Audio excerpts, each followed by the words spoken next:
কারণ মমতা ব্যানার্জিকে ঋতব্রত বন্দ্যোপাধ্যায় মেরেছিল। মুকুলদার সেদিনই মৃত্যু হলো যেদিন অভিষেক বন্দ্যোপাধ্যায় মুকুলদাকে একটা চর মেরেছিল।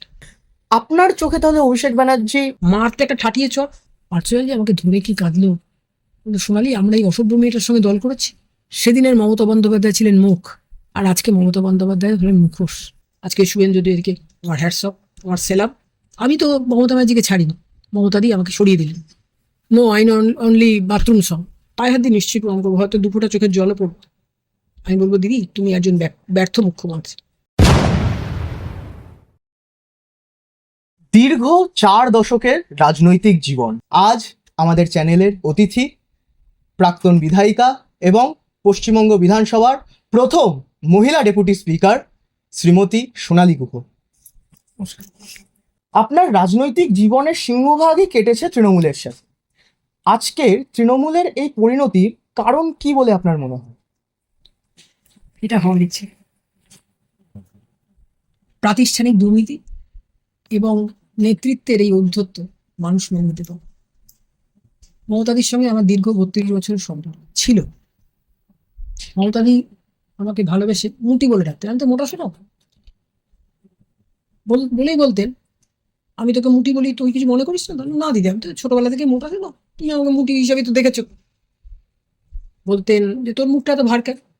তখন হয়তো আমার কাউকে পছন্দ হয়নি বা কারোর সঙ্গে ঝগড়া হয়েছে। দেখো না দিদি, ও আমার সঙ্গে ঝগড়া করেছে। দিদি বলতেন, তোর সঙ্গে ঝগড়া করেছে, তুই ওকে ইগনোর কর।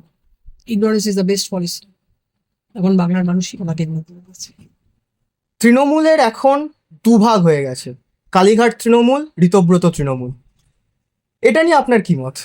দেখো, যে ঋতব্রতর হাতে তখন Mamata Banerjee was the chief minister of Bengal, Amit Mitra সাহেব was the finance minister of Bengal.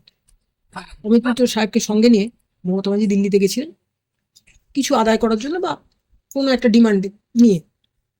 এই ঋতব্রত বন্দ্যোপাধ্যায়কে আমরা পরে দেখলাম ঋতব্রত বন্দ্যোপাধ্যায় রাজ্যসভার এমপি হিসেবে নমিনেশন ফাইল করছে। ঋতব্রত বন্দ্যোপাধ্যায় ভালো মানুষ কিনা বলতে পারবো না। মমতা ব্যানার্জি সেই সময় দিল্লি থেকে চলে আসছে, কারণ মমতা ব্যানার্জিকে ঋতব্রত বন্দ্যোপাধ্যায় মেরেছিল, ফিজিক্যালি মেরেছিল। দিদি এসেই বেলভিউতে ভর্তি হলেন। তখন আমি এমএলএ, 2013 সাল, তখন আমি এমএলএ। আমি গেলাম, দিদি ভর্তি হয়েছে। দিদি তখন আমাদের হার্ট থ্রব। তখন বেলভিউয়ের সিও হচ্ছেন ট্যানন সাহেব। আমাকে দেখেই বুঝেছেন আমি মমতা দিকে খবর নিতে গেছি। তখন ট্যানন সাহেব দাঁড়িয়ে আছেন দরজা। বললাম, সাহেব আসুন, আপনি তো দিদিকে দেখতে এসছেন। দিদি কেমন আছে? দিদি স্টেবল। মুকুলদা তো আজ আর পৃথিবীতে নেই। মুকুলদাকে মেরে ফেলা হয়েছে। মুকুলদার সেদিনই মৃত্যু হলো যেদিন অভিষেক বন্দ্যোপাধ্যায় মুকুলদাকে একটা চর মেরেছিল 21শে জুলাইয়ের মঞ্চে। মুকুলদা তো কখনো প্যান্ট শার্ট পরতেন না, মুকুলদা সবসময় পাঞ্জাবি পায়জামা পরতেন। হয়তো ওনার বাথরুমে যাওয়ার দরকার ছিল বা উনি কিছু কারণে একটা পায়জামার দড়িটা ঠিক করতে করতে নামছিলেন। ব্যাপক ভিড় হয়েছে। মুকুল হাসতে হাসতে বলছেন অভিষেককে, দেখ বাবু ভালো ভিড় হয়েছে বল। অভিষেক একটা ঠাটিয়ে চর মেরে। মুকুল আমার কাছে কেঁদেছে, জানিস সোনালি, অভিষেক আমাকে চর মেরেছে। আমি তো রাফ অ্যান্ড টাফ। মুকুল, তুমি কেন চর মারলেন? মারতে একটা ঠাটিয়ে চর।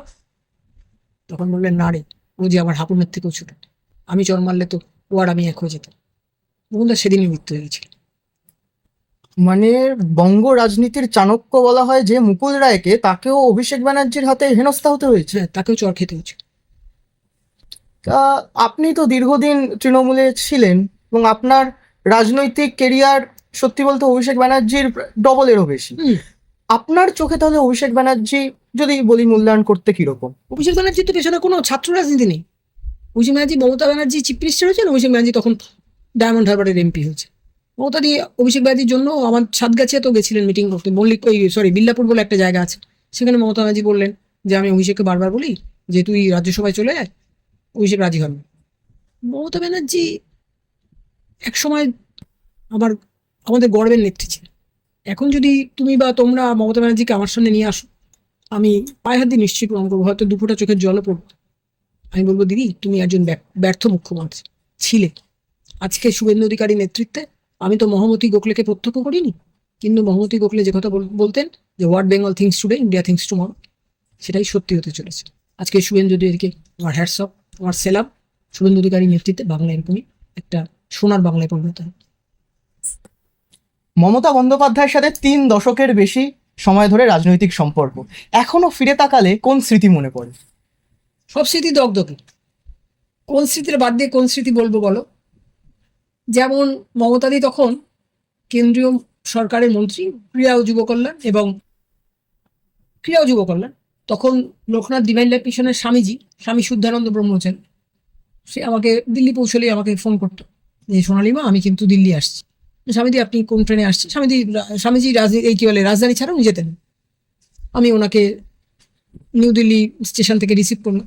মমতাদিকে আমি বললাম দিদি স্বামী শুদ্ধানন্দ ব্রহ্মচারী এসছে। দিদি বলছেন আচ্ছা বসাম। মমতাদি দেখা করল।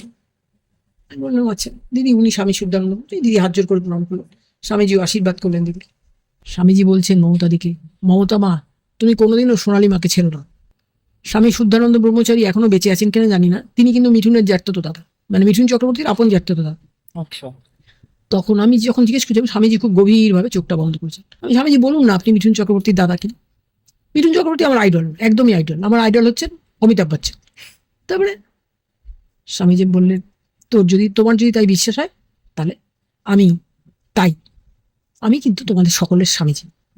তোর জামাইবাবুকেই বললাম যে দেখো স্বামী শুদ্ধানন্দ ব্রহ্মচারীর যে কথাটা সেটা কি সত্যি হয়ে গেল? আমি তো মমতা ব্যানার্জিকে ছাড়িনি, মমতাদি আমাকে সরিয়ে দিলেন। তারপরেই কিন্তু তৃণমূল একদম রুইন্ড হয়ে গেল। তারপরেই পার্থ চ্যাটার্জি ধরা পড়লেন, তারপরেই এরকম সব একে একে দুর্নীতি বেরোচ্ছে। আজকেও দেখছিলাম সব জায়গায় এই ডিম থেরাপিটা বন্ধ হওয়া উচিত। ডিম থেরাপিটা বন্ধ হওয়া উচিত। মানুষ চুরি করলে তাকে চোর বলো, তাকে পুলিশের হাতে তুলে দাও, কিন্তু ডিম মারবে কেন? অভিষেক ব্যানার্জিকে তো হেলমেট পরে ডিমের হাত থেকে মানে বাঁচতে হয়েছে। যদি এখন তোমরা নিয়েও আসো, আমি দিদিকে প্রণাম করবো, ঠিকই পায়ে হাত দিয়ে প্রণাম করবো। তাকে হাত জোর করে প্রণাম করা তো অবব্যতা। আমি পায়ে হাত দিয়ে প্রণাম করে হয়তো দুফোঁটা চোখের জলে পড়বে। সেটা আমি বলবো যে দিদি তুমি একজন ব্যর্থ মুখ্যমন্ত্রী। তুমি এমন বাংলা গড়ার স্বপ্ন আমাদের দেখিয়েছিলে, যে মূল্যবোধ নিয়ে তুমি তৃণমূলটা করেছিলে সেই মূল্যবোধের তুমি ধার ধারো। তোমার আমলেই পার্থ চ্যাটার্জির এত হাজার হাজার টাকা কেলেঙ্কারি, তোমার আমলেই মানিক ভট্টাচার্যের এত হাজার হাজার টাকা কেলেঙ্কারি। তুমি সেটা জানতে না? আমি জানি না, কিন্তু তুমি জানলে না? তোমার এটা কি সম্ভব? পার্থ চ্যাটার্জি জেল থেকে যেদিন বেরোলেন, পার্থ চ্যাটার্জি আমাকে ফোন করলো। তখন পার্থ চ্যাটার্জি আমাকে ধরে কি কাঁদলো, সোনালি আমরা এই অসভ্য মেয়েটার সঙ্গে দল করেছি। পার্থ দাদা তোমার কথা ভাবো। আমি তখন মানে নিঃস্ব হয়ে গেছি। আমি রাজনীতিতে অনেক পেয়েছি, রাজনীতিতে আমার আর কিছু পাওয়ার নেই। ভগবানকে অসংখ্য ধন্যবাদ। আমি একটা কথাই বলি, তোমারও দান বাছিয়া না লাগো। তুমি যাহা দিবে তাই ভালো। তুমি বিষাদের পাশে রেখেছো হরস আধারের পাশে। আর আমাকে এখন তো চোর চোর স্লোগান শুনতে হয় না, আমাকে এখন ডিমও খেতে হয় না। মানে ডিম ছুঁড়ে যে ডিম থেরাপি চলছে। ক্ষমতায় আসার আগে এবং ক্ষমতায় আসার পরে মমতা বন্দ্যোপাধ্যায়কে আপনি কাছ থেকে দেখেছেন।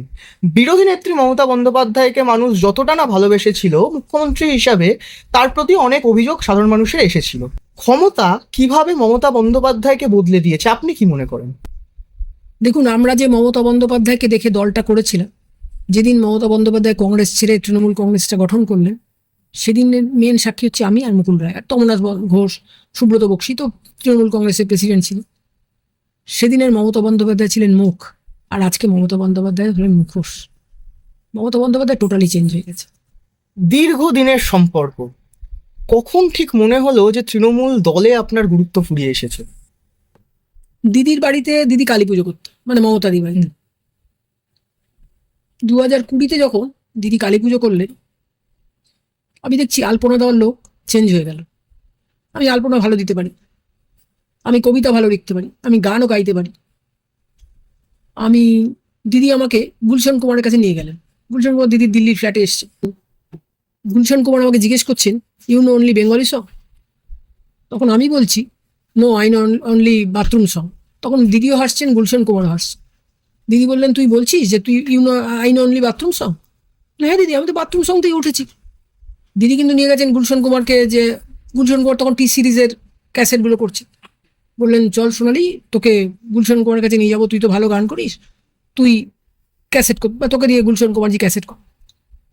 তখন আমি দূর দিদি, আমি গুলশান কুমারের কাছে যাবো না। গুলশান কুমারের কাছে গেলেই তো গুলশান কুমারজি যে ওনার কাছে যায় উনি তাকেই বিয়ে করবেন। তখন 2020-তে যখন দিদি কালী পুজো, আমি দেখলাম কালী পুজোর আলপনা দেওয়ার লোকও চেঞ্জ হয়ে গেল। আমি দিদির মা কালীকে শৃঙ্গার করতাম, দিদি বললেন না, তোকে এবার সিঙ্গার করতে হবে। আমার মুখটা ছোট হয়ে গেল। দিদি আমাকে সিঙ্গার করতে হবে না? দিদি বললো না, গৌতমদার বউ আসছে, গৌতম সান্যাল দিদি একজন প্রাইভেট সেক্রেটারি, গৌতম সান্যালের বউ আসছে, তিনি মা কালীকে সারা আছে। সেদিন থেকেই আমার মনে ছিল আমি মমতাদির জীবনে, মমতাদিকে কিন্তু আমি আজও শ্রদ্ধা করি, ভালোবাসি, যদিও আমি এখন অন্য দল করি, কিন্তু এখন আমার বলতে গেলে পদ্ম ফুলটা মুখে কম আসে, জোড়া ফুলটা মুখে বেশি আসে। দীর্ঘ 32 বছরের সম্পর্ক তো।